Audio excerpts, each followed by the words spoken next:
사랑하는 성도 여러분, 안녕하십니까? 우리 설날을 맞이하여서 많은 성도님들이 또 오고 가는 여행 중에 있으리라고 또 생각이 들지만, 또 우리 하나님의 전을 사모하시는 마음으로 이곳에 나오셔서 또 예배에 동참하신 모든 성도 여러분들을 진심으로 환영합니다. 올 한 해 하나님의 은혜와 축복이 우리 성도님들의 가정 가운데에 크게 임하시기를 간절히 기도드립니다. 오늘은 천대까지 베푸시는 은혜라는 제목으로 말씀을 나누고자 합니다. 신앙을 하는 부모라면 누구나, 가정이라면 누구나 내가 만난 하나님을 자녀들에게 전해주고 싶고, 또 우리가 가진 이 신앙이 대를 이어 연결되기를 소망하는 마음은 아주 자연스러운 일일 것입니다. 우리가 하나님을 만나는 순간 하나님보다 더 귀한 것은 없기 때문이죠. 세상에 어떤 것이 주는 기쁨보다 우리 하나님께서 주시는 만족과 평안함이 이 세상 어떤 것과도 비교할 수 없는 크신 축복임을 우리는 경험하고 있기 때문입니다. 오늘 본문 말씀에서는 하나님께서 주시는 이 천대까지 베풀어 주시는 은혜를 누리기 위해서 어떻게 해야 하는가에 대한 실마리를 우리에게 보여주고 있는데요. 하나님의 말씀 신명기 5장 10절의 말씀을 함께 보시도록 하겠습니다. 우리 말씀 짧은 말씀이지만 우리 큰 소리로 함께 읽어보도록 하겠습니다. 시작. 나를 사랑하고 내 계명을 지키는 자에게는 천대까지 은혜를 베푸느니라. 아멘. 우리가 오늘 이 설교 말씀을 들으면서 정말 이 짧은 말씀 우리 머릿속에 또 우리 마음속에 외우시고 또 암송하시고 묵상하시면 좋겠습니다. 너무나도 단순하고 확실한 말씀입니다. 하나님께서 내려주시는, 하나님께서 준비하신 이 끝없는 은혜를 누리기 위해서 우리가 어떻게 해야 한다고 말하고 있습니까? 나를 사랑하고 내 계명을 지켜라.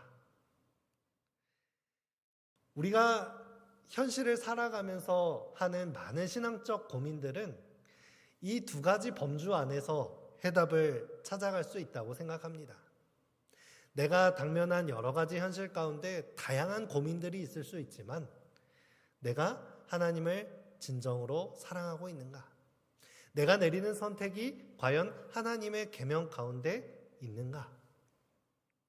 이것을 시금석 삼아서 우리가 선택을 내려 나간다면 좀 더 우리가 가진 문제가 단순화될 수 있으리라 생각합니다.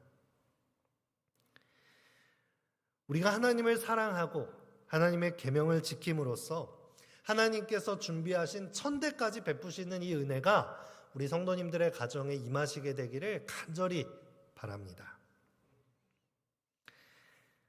우리는 이 말씀에서 볼 수 있듯이 하나님께서는 하나님과 우리와의 관계, 그리고 하나님의 율법, 이 말씀을 중요하게 생각하시는 분임을 알 수 있습니다. 우리가 읽은 이 말씀, 이 전절을 함께 읽어보시면 우리는 의외의 하나님의 모습을 만나게 됩니다. 놀라우신 축복, 천대까지 베풀어 주시는 은혜의 축복을 즐겨주시는 하나님께서 반면에 하나님의 계명을 지키지 않는 자들에게는 3, 4대까지 죗값을 치르게 하시겠다. 죗값을 치르게 하시고 보응하시는 하나님의 모습을 만나게 되는 것이죠. 신명기 5장 9절을 제가 읽어드리겠습니다. 그것들에게 절하지 말며 그것들을 섬기지 말라. 나 내 하나님 여호와는 질투하는 하나님인즉 나를 미워하는 자의 죄를 갚되 아버지로부터 아들에게로 3, 4대까지 이르게 하거니와. 우리는 이러한 말씀을 읽을 때 하나님을 오해하게 됩니다. 이러한 심판과 형벌의 말씀을 선포하시는 하나님을 만나면서 우리는 하나님을 두려워하게 되는 것입니다. 하나님의 말씀을 지키지 않으면 벌을 주시는 분, 심판을 베푸시는 분, 심지어 내 죄로 인하여 3, 4대까지 그 죄값을 보응하시는 분, 그러면 우리 마음속에 어떤 생각이 드느냐? 하나님께서부터 내리는 벌을 받지 않고 심판을 면하고 싶어서 하나님의 계명을 지켜야겠다라고 하는 생각이 들어갑니다. 구원을 받기 위하여 내가 하나님의 법을 지켜야겠다. 심판을 받지 않기 위하여 하나님의 계명을 지켜야겠다 하는 생각을 하는 것입니다. 하지만 이미 말씀드렸듯이 그것은 하나님의 품성에 대한 오해라는 것을 명확하게 말씀드리고 싶습니다. 하나님께서 이 두 구절을 통하여 말씀하시고 싶으신 것은 3, 4대까지 보응하는 이 죄값을 치르게 하시겠다는 것을 이야기하고 싶으신 걸까요? 아니면 하나님께서 주시고자 하시는 이 모든 것을 준비해 놓으신 1000대까지 베풀어 주신 은혜를 누려라 하는 것을 말씀하시고 싶으신 걸까요? 저는 후자라고 생각합니다. 후자를 강조하기 위해 앞에 경고의 메시지가 동시에 주어진 것입니다.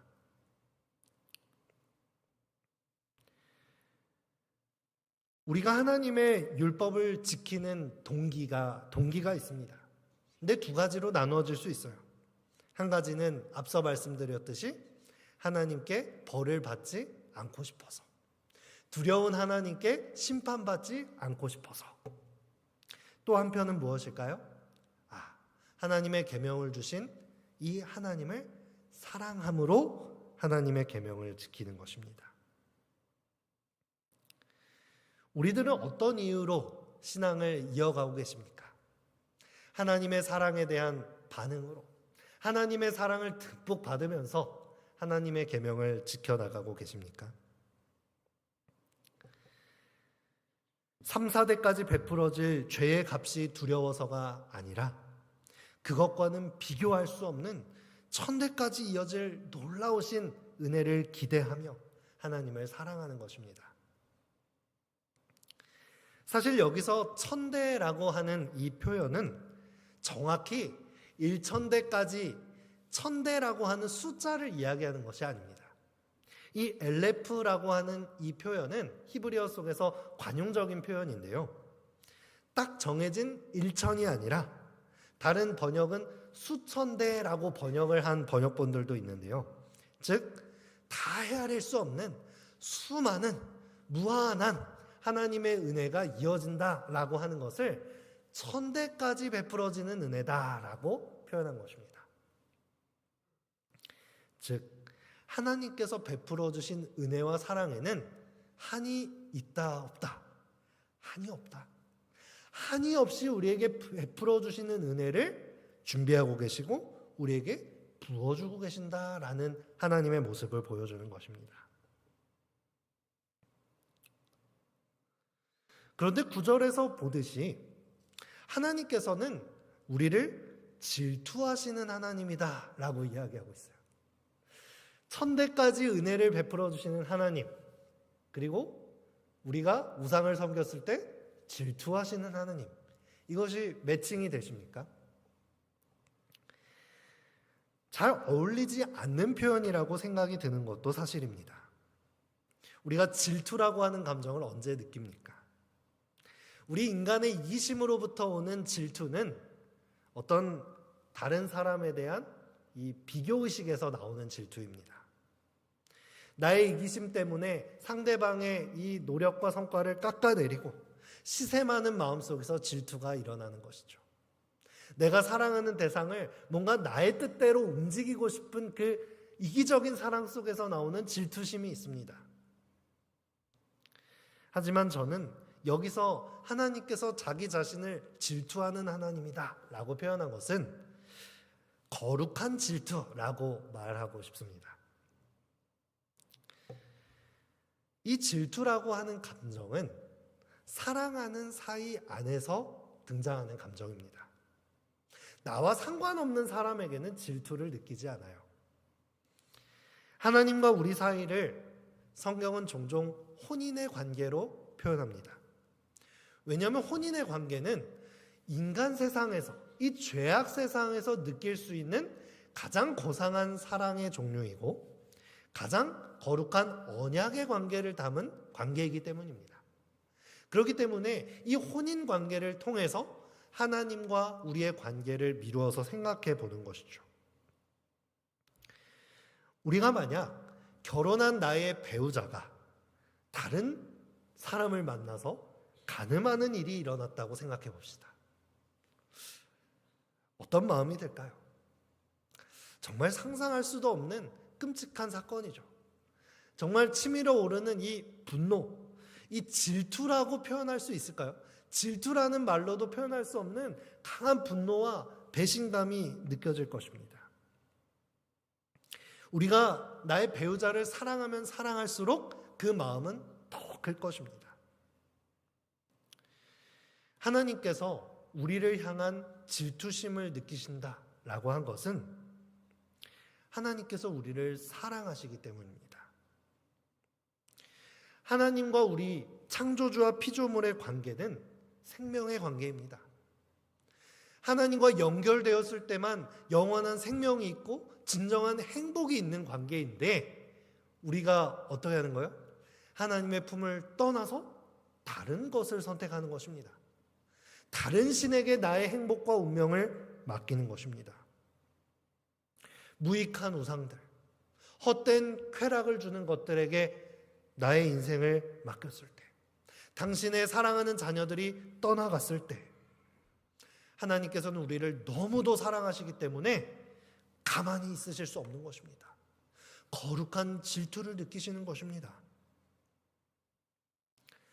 하나님의 능력이라면 우리를 아마 강제로 그것들로부터 떼어다가 하나님 품에 강제로 두실 수도 있을 것입니다. 우리의 선택권을 없애버리시고 너 여기 있는 게 안전해, 너 여기 있는 게 행복한 거야 라고 하실 수도 있으실 거예요. 하지만 하나님께서는 우리를 너무나도 사랑하시기에 우리를 강제하지 않으십니다. 그리고 자신을 질투하시는 하나님이다 라고 표현하는 것입니다. 그리고 이어서 우리가 선택하는 우상을 향한 그 마음에 대하여 3, 4대까지 그 죄값을 치르게 할 것이다. 경고함으로써 우리를 가르치고 계시는 것이죠. 자녀들이 나쁜 길로 나아갈 때에 사랑하기 때문에 그 모든 것을 허용합니까? 아니면 그곳에 가지 못하게 교육합니까? 그것을 가만히 바라보고 있을 부모는 아무도 없을 것입니다. 하나님께서는 우상으로 나아간 당신의 자녀들을 향하여 경고하고 훈계하고 계시는 것입니다. 나는 너희를 너무나도 사랑해. 이 질투심을 느낄 정도로 너희들을 사랑하고 있어. 제발 그 우상들에게 가지 말거라. 훈계하시고 훈육하시는 하나님의 사랑인 것입니다. 이 질투하는 하나님께서 나를 미워하는 자의 죄를 갚되 라고 표현한 이 부분에 대한 재림교회 성경 주석을 살펴보면 이렇게 기록하고 있습니다. 하나님께서 죄의 결과를 갚는 것은 복수하려는 마음이 아니라 그릇된 행로는 반드시 불행한 결과를 가져온다는 것을 죄인들에게 가르치기 위함이다. 그러니까 하나님께서 너 내 말 잘 들으면 이렇게 1000대까지 이루어지는 복을 줄 것이고 내 말 안 들으면 3, 4대까지 일어나는 저주를 줄 거야 라고 조건적인 사랑을 우리에게 말하고 있는 것이 아님을 이 하나님의 마음을 우리가 느꼈으면 좋겠습니다. 하나님께서는 조건적으로 우리를 벌하시고 복 주시는 분이 아니신 거예요. 9절의 말씀도 10절의 말씀도 우리를 무한히 사랑하고 계시다는 하나님의 사랑의 표현인 것입니다. 하나님께서 엄한 경고를 해서라도 회초리를 대서라도 우상에게 가는 그 발걸음을 돌리고 싶어 하시는, 질투하시는 하나님이신 것입니다. 우리는 이러한 사랑의 하나님을 만났을 때에 비로소 내 쾌락을 따라서 나아가던 그 우상으로 향하고 있는 발걸음을 돌리게 되는 것입니다. 그 사랑에 반응하여 우리에게 생명을 주시고 이 세상에 주시 못하는 행복의 길로 우리의 발걸음을 옮기는 것이죠. 그렇기 때문에 우리가 하나님의 계명을 지키는 동기는 하나님의 사랑에 대한 반응이 되어야 하는 것입니다.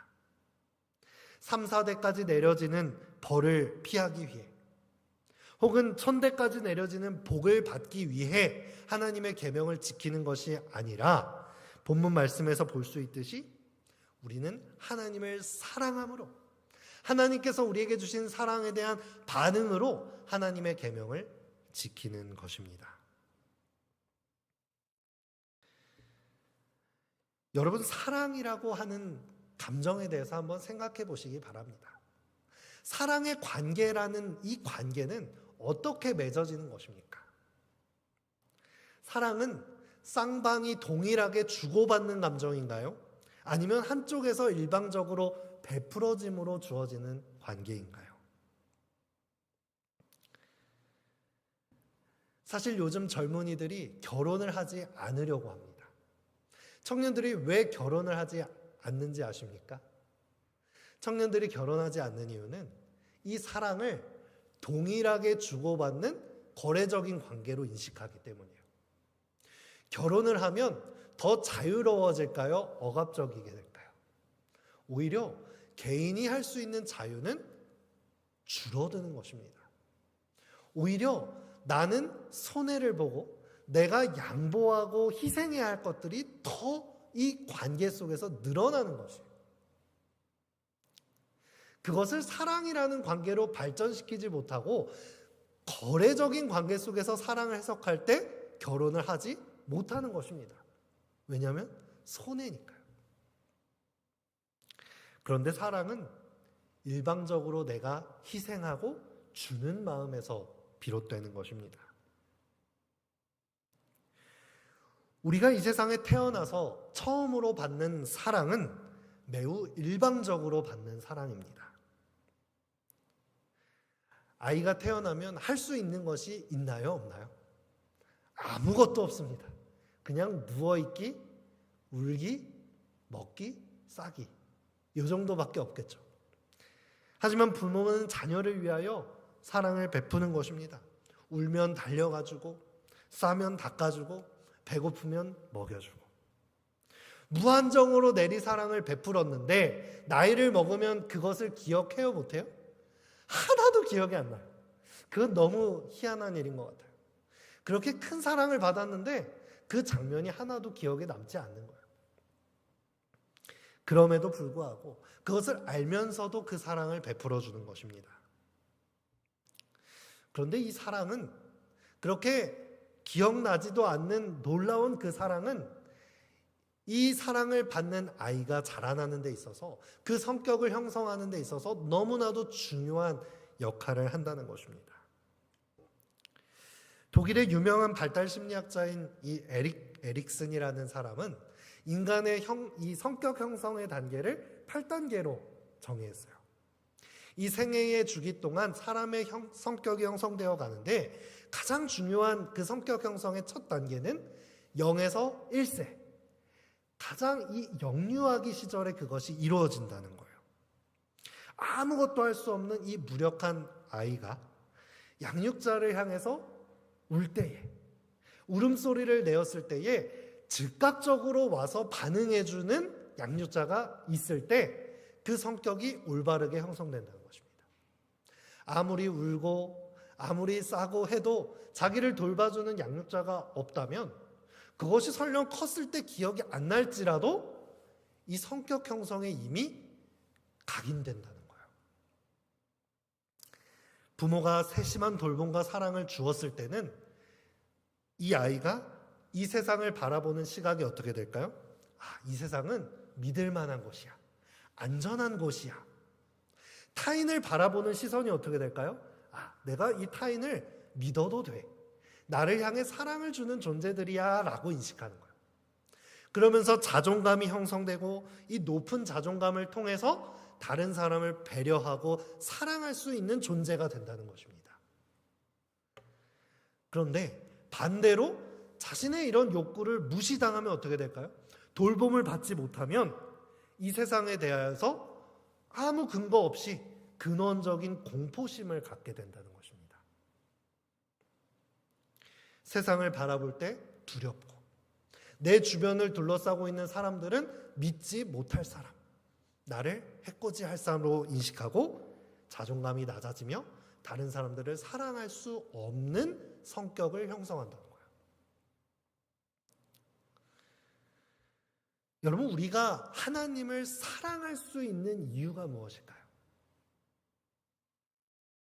우리가 지금 그나마 하나님의 사랑에 대하여 반응하면서 예배를 드리러 나와왔고 하나님께 기도하고 찬양하는 삶을 살아가고 있습니다.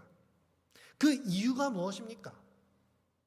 그 이유가 내가 어떠한 계기로 하나님을 만나게 돼서 하나님을 믿기로 선택했기 때문입니까? 내가 신앙심을 갖고 있기 때문에 하나님께 예배할 수 있는 건가요? 물론 나의 선택도 있겠지만 더 중요한 것은 내가 선택하기도 이전부터, 내가 인지하기 이전부터 하나님께서 이미 우리를 무조건적으로 사랑하고 계셨다는 그 사랑이 전제되어 있기 때문에 우리가 하나님을 믿을 수 있는 것입니다. 하나님께서는 내가 하나님의 계명을 지켜서 천대까지 쏟아부어 주시는 은혜를 주시는 것이 아닙니다. 이미 하나님께서는 조건 없이 우리를 창조하셨고 은혜를 부어주고 계십니다. 이스라엘 백성들이 예수 그리스도를 알아보든 못했든 예수님께서는 당신의 생명을 당신의 백성들을 위해, 온 인류를 위해 이미 내어주셨다는 것입니다. 이러한 하나님의 무조건적인 사랑이 전제되었기 때문에 우리가 그 사랑을 배우고 발견하고 그 사랑에 반응할 수 있다는 사실입니다. 우리가 하나님의 사랑에 대하여 반응하는 신앙을 하게 되시기를 바랍니다. 우리에게 믿음을 주신 분도 하나님이요, 우리에게 사랑을 주신 분도 하나님입니다. 우리가 할 수 있는 것은 그 사랑에 대한 반응뿐인 것입니다. 하나님을 사랑한다고 하는 것은 단순한 감정이나 어떤 이성적인 선택이 아닙니다. 우리는 하나님의 계명을 지킨다라고 하는 것을 때로 매우 이 머릿속에서 일어나는 지적인 활동으로 생각할 때가 많아요. 말씀을 연구하고 교리를 이해하여서 머릿속으로 지적인 동의를 하면 내가 하나님을 잘 믿고 있어, 내가 하나님의 계명을 잘 지키고 있어 라고 결론을 내립니다. 하지만 그것이 아니라는 것이에요. 우리가 하나님의 계명을 지킨다라고 하는 것은 하나님을 사랑하는 단계로 나아가는 것입니다. 단지 머릿속으로 안다고 해서 하나님의 계명을 지키는 게 아니에요. 하나님이 주신 계명들을 우리가 체크리스트처럼 어떤 업무를 해나가는 것처럼 의무적으로 숙제를 해치우듯이 하는 것이 아닙니다. 우리는 하나님과 동행하고 인격적인 하나님을 만나서 내 삶 속에서 그 사랑을 느끼고 동행하는 삶을 살아가는 것이 하나님의 계명을 지키는 것입니다. 안식일을 지켜서 교회에 와서 예배를 드리고 갔다고 해서 하나님의 계명을 지킨 것이 아니에요. 신앙적인 의무를 다하고 종교적인 행위를 함으로 하나님의 계명을 지키는 것이 아니라 하나님의 사랑을 알고 반응함으로 하나님의 계명을 지키는 것입니다.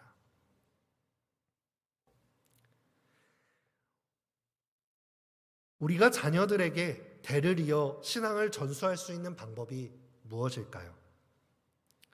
그것은 내 삶 속에서 하나님의 사랑하는 모습을 보여주는 것일 것입니다.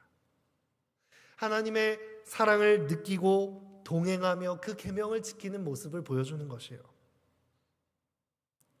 내가 하나님을 믿고 있는데 조건적으로, 의무적으로 신앙을 해나가고 있다면 부모를 통해서 하나님을 배워나가는 이 자녀들은 당연히 하나님을 또 하나의 해결해야 할 의무감으로 만날 수밖에 없어요. 신명기 6장 5절에서 7절의 말씀을 보시겠습니다. 이 말씀을 함께 읽어볼까요? 시작. 너는 마음을 다하고 뜻을 다하고 힘을 다하여 내 하나님 여호와를 사랑하라. 오늘 내가 내게 명하는 이 말씀을 너는 마음에 새기고 내 자녀에게 부지런히 가르치며 집에 앉았을 때든지 길을 갈 때든지 누워 있을 때든지 일어날 때든지 이 말씀을 강론할 것이며. 여러분, 이 말씀이 유대인 교육에 있어서 매우 중요한 성경 구절입니다. 그런데 우리가 이 말씀을, 하나님의 이 말씀을 이해하고 이성적으로 지적으로 가르쳐야 된다라고 하는 내용이라면 얼마나 숨이 막힙니까? 우리에게 자유가 있어요, 없어요? 자유가 없어요. 누울 때든지 일어날 때든지 걸어 다닐 때든지 밥 먹을 때든지 계속 하나님의 말씀의 의무, 계명들을 가르쳐야 하는 거예요.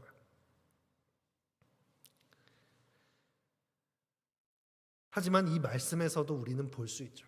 그 전제되는 첫 번째 구절이 무엇입니까? 너는 마음을 다하고 뜻을 다하고 힘을 다하여 내 하나님 여호와를 사랑하라.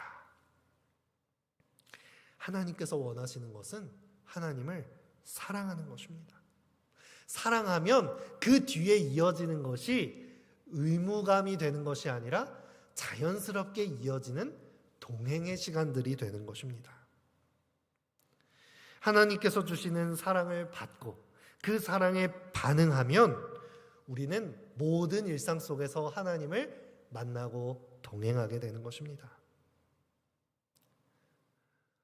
우리가 때로 하나님께 대한 의무를 수행하는 데는 부족할지 모르지만 그 부족한 모습마저도 사랑해 주시는 하나님을 만나고 동행하는 모습을 내 자녀들에게 보여준다면 이 하나님의 사랑은 다음 세대에게도 기쁨으로 전달되게 되는 것입니다. 우리가 이 말씀에서 볼 수 있는 것은 자연스러운 일상 가운데 하나님의 말씀이 감론되어진다고 하는 것입니다. 하나님을 만나는 것은 꼭 강제로 분위기를 잡고 만들어진 예배 프로그램이나 집회나 수련회를 통해서만 만나는 것이 아닙니다. 말씀에 기록된 이 시간들은 언제입니까? 매우 일상적인 시간들, 아주 자연스러운 시간들 속에서입니다. 우리가 일상을 살아가면서 바쁘고 피곤하고 힘든 가운데서도 하나님의 말씀으로 힘을 얻는 것입니다. 우리가 그렇게 살아가고 계십니까? 때로 그렇게 살아가고 있지 못하죠. 아유, 피곤해, 힘들어 하고 집에 오면 하나님께 감사하고 이 하루를 돌아본 예배를 드리는 것이 아니라 어떻게 합니까? 예배는 뒷전으로 미루고 힘들었으니까 재밌는 거나 함께 볼까 하고 TV를 틀고 재밌는 드라마를 봅니다. 가장 중요한 인생의 선택의 순간에 하나님께 기도하면서 말씀의 원칙으로 선택하는 것이 아니라 이 세상의 돈을 기준으로, 이 세상의 명예를 기준으로 선택한다면 그 신앙이 전수될래야 전수될 수가 없는 것이죠. 세상에서 성공해야지, 돈 많이 벌어야지, 공부 열심히 해서 대학 잘 가야지, 성공해서 남주냐? 너 잘 되라고 그러는 거 아니야? 이런 말만 집에서 계속해서 듣게 된다면 하나님을 만날래야 만날 수가 없는 것이죠. 교회에 출석하여 하나님의 말씀을 지적으로 이해하고 그 지식을 쌓아가기 이전에, 교리를 알기 이전에 하나님과 내 마음과 힘과 뜻을 다하여 사랑하는 그 모습 가운데 우리는 하나님의 계명을 지키고 하나님의 계명을 사랑할 수 있는 그 신앙이 전수된다는 것입니다.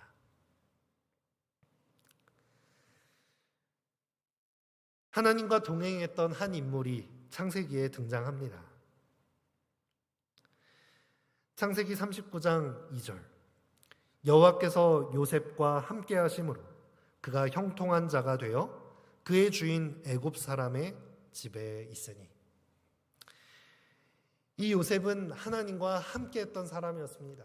그리고 그의 삶을 평가하기를 형통한 사람, 즉 성공한 사람, 앞길이 열린 사람, 이렇게 평가한 것입니다. 그런데 여러분, 이 성경 말씀에 공감하실 수 있겠습니까? 내 자녀가 이 요셉과 같은 사람이 되라 라고 말씀하실 수 있겠습니까? 요셉이 형통한 사람이 되었다라고 말하고 있는데 그가 처한 상황은 사실 별로 성공한 상황이 아니었어요. 그가 어디에 가 있는 거예요? 애굽 사람의 장군의 노예로 잡혀가 있는 상황이었습니다. 그런데 그 상황을 하나님께서는 형통하였다라고 말하고 있는 것이에요. 우리가 우리에게 주어진 형편대로 살아가는 사람, 내가 처한 환경에 따라서 살아가는 사람은 절대 이 상황을 형통했다라고 평가할 수 없어요. 내 자녀에게 요셉처럼 살아가라 말할 수 없는 거예요. 이 요셉은 말도 안 되는 상황에 처해 있습니다. 자신의 형제들에 의해서 노예상에게 팔려갔습니다. 하루아침에 사랑하는 부모를 여인 고아가 됐어요. 그리고 노예가 되었습니다. 하지만 그가 형통했다라고 할 수 있는 이유가 무엇입니까? 이런 상황이라 할지라도 그가 여호와와 함께하고 있었기 때문이다 라고 말할 수 있는 것입니다. 우리가 자녀들에게 물려주고 싶은 신앙은 무엇입니까? 요셉이 총리가 되었기 때문에 너 하나님 잘 믿으면 요셉처럼 총리가 될 수 있어, 그러한 신앙을 물려주고 싶으신 것입니까? 아니면 요셉처럼 정말 이루 말할 수 없는 고난과 풍파가 가득한 이 인생 속에 있더라도 그 속에서도 하나님과 동행함으로 이 상황 가운데 형통함을 누릴 수 있는 그 삶의 자세를 우리가 가르쳐주고 싶은 것 아니겠습니까? 하나님과 동행하며 하나님의 사랑에 반응하며 하나님과 동행하는 사람의 삶의 자세는 바로 요셉과 같은 삶의 자세입니다. 자신이 처한 형편과 환경에 따라서 나의 삶의 가치를 평가하는 것이 아니라 하나님이 함께 하심으로 말미암아 어떤 상황 가운데서든지 형통함을 누릴 수 있는 삶의 자세, 그것이 신앙인이 가진 삶의 자세가 아니겠습니까? 요셉은 더 나아가 그의 주인이 여호와께서 그와 함께 하심을 보며 또 여호와께서 그의 범사에 형통하게 하심을 보았더라 이랬습니다. 요셉 스스로만 그 형통함을 누린 것이 아니라 하나님께서 내려주시는 무한한 그 은혜를 담는 통로가 되어서 내 주변에 있는 사람, 내 주변에 있는 이 사회까지도 형통하게 만들어줄 수 있는 사람, 그것이 바로 하나님과 동행하는 사람인 것입니다. 노예로 팔려온 것은 요셉인데 오히려 그 주인이 요셉을 보면서 형통함을 배우고 있는 거예요. 이것이 하나님을 사랑하는 자의 힘입니다. 자신의 형통함에서 그치는 것이 아니라 주변을 형통하게 하는 사람, 그것이 천대까지 베풀어 주시는 무한한 은혜를 경험하는 사람의 삶이요 그가 가진 힘인 것입니다.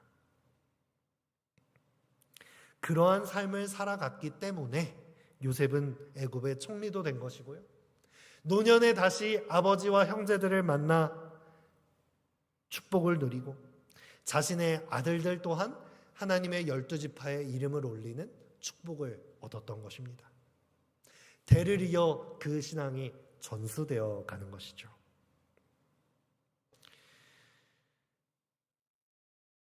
우리는 하나님의 계명을 자녀들에게 가르치고 싶어 합니다.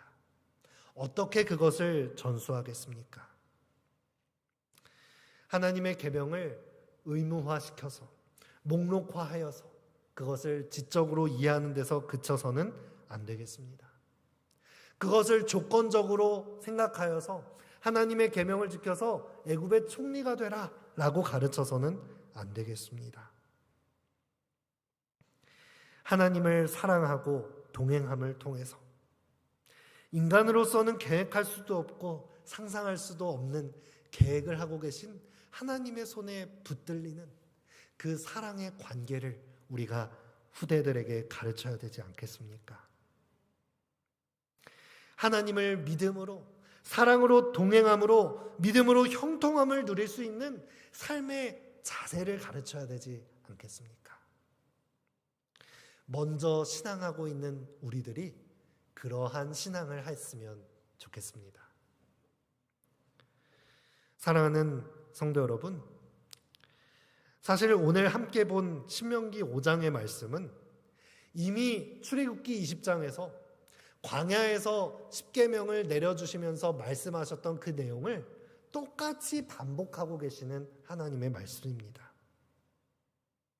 하나님께서 조건적으로 벌 주시기를 좋아하셨다면 이 신명기의 말씀은 또다시 선포되지 않았을 거예요.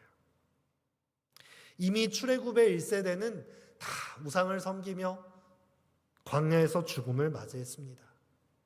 3, 4대까지 그 죄값을 당하게 하셨다면 당연히 그 뒤는 볼 것도 없이 하나님께서 벌을 내리셨겠죠. 하지만 하나님께서는 그 뒷세대에게 다시금 똑같이 당신의 계명을 내려주시며 선포하시며 다시금 하나님과의 관계 속으로 초청하고 계시는 것입니다. 하나님께서는 무한하신 사랑으로 다시 가나안 땅으로 들어갈 백성들에게 다시 당신의 계명을 선포하고 계시는 것입니다. 오늘날 우리에게도 하나님께서는 그러한 은혜를 베풀고 계세요. 우리가 완벽해서가 아니라, 우리가 교리적으로 완벽한 교회를 다니고 있어서가 아니라 우리를 무한하신 사랑으로 천대까지 베풀어 주시는 은혜로 말미암아 우리를 무조건적으로 사랑하시며 기다리시며 초청하고 계신 것입니다. 우리를 기다리시고 그 사랑에 반응하기를 바라고 계신다는 사실입니다. 하나님과 동행하며 그 말씀과 계명 가운데 살아가며 하나님께서 주시는 무한하신 은혜를 경험하며 살게 되시기를 바라며 오늘 말씀을 마치겠습니다. 우리 이 시간 개인 기도하는 시간을 갖도록 하겠습니다.